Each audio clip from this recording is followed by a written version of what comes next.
High বন্ধুরা, কেমন আছো সবাই? আবার কিছুদিন বাদে চলে এলাম। কন্টিনিউ ভ্লগ দেয়া হচ্ছে না। তো এটা ক্রিসের একদম রিসেপশনের দিন যেই মেনুটা ছিল স্টার্টার থেকে তোমাদের সঙ্গে শেয়ার করছি। এখানে ছিল ড্রাই চিল চিকেন, মিনি ব্যাটার ফ্রাই আর পনির স্যাটে।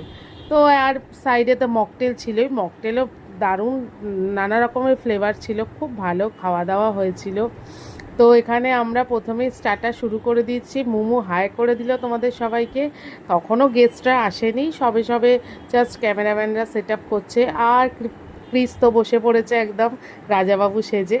এই দেখো ডিনারের মেনু নিয়ে চলে এলাম। এখানে ছিল বেবি নান আর ডাল মাখানা, আর দারুণ টেস্ট ছিল। তোজো তো কী সব বলছে, আমি যাই হোক শুনলাম না, আমি খাবার দিকে মন দিলাম। তারপরে ছিল ডায়মন্ড ফিশ ফ্রাই আর একটা মাস্টার্ড সস আর স্যালাডটা এখনও পাতে পড়েনি।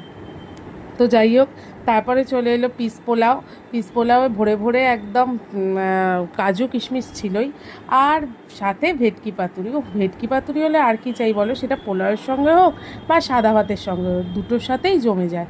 তো এই র্যাপ আর আমি খুলতে পারছি না। যাই হোক, অনেক কষ্ট করে খুলে জাস্ট বার করলাম মহারানীকে। এই দেখো বেরিয়ে পড়েছে একদম, আর তুলতুলে নরম ভেটকি, একটু হাতে ছোঁয়াতেই ভেঙে দেখো চলে এলো।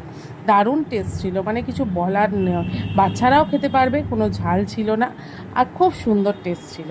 এরপরেই এসে গেছে শোস্টপার মাটন কষা। আর দেখো তুলতুলে নরম, জাস্ট একটা ভেঙেই তোমাদের দেখিয়ে দিলাম। তারপরেই মাটন কষা খেতে খেতে এতটাই মত্ত হয়ে গেছিলাম, আমি আর চাটনি পাঁপড় মিষ্টি কিছুরই মানে ভিডিও নিতে পারিনি। তাই এই পিকগুলো এগুলোই ছিল, মালাই চমচম আর সন্দেশ, তাই পিকগুলো অ্যাটাচ করে দিলাম। আর তার সাথে কিছু রিসেপশনের ফটো এর সঙ্গে, ভিডিওর সঙ্গে আমি অ্যাড করে দিলাম।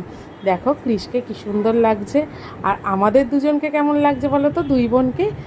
টাটা, সবাই ভালো থেকো।